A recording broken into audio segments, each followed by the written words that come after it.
Various Kuki civil societies has warned Meitei people to cancel its plan to go on a pilgrimage at Thangjing Hill in April until the political settlement is reached by the government for Kuki Zo community.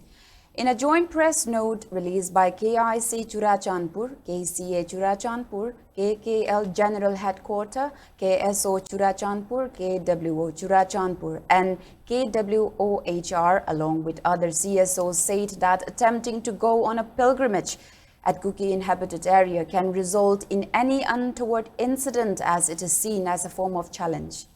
They also warned Meitei community to refrain from entering Kuki inhabited areas until a political settlement is reached for Kuki Zo community, and that anyone who enters these areas must bear responsibility for any untoward incident. They also urged the central government to take up necessary measures to prevent further animosity between the two communities.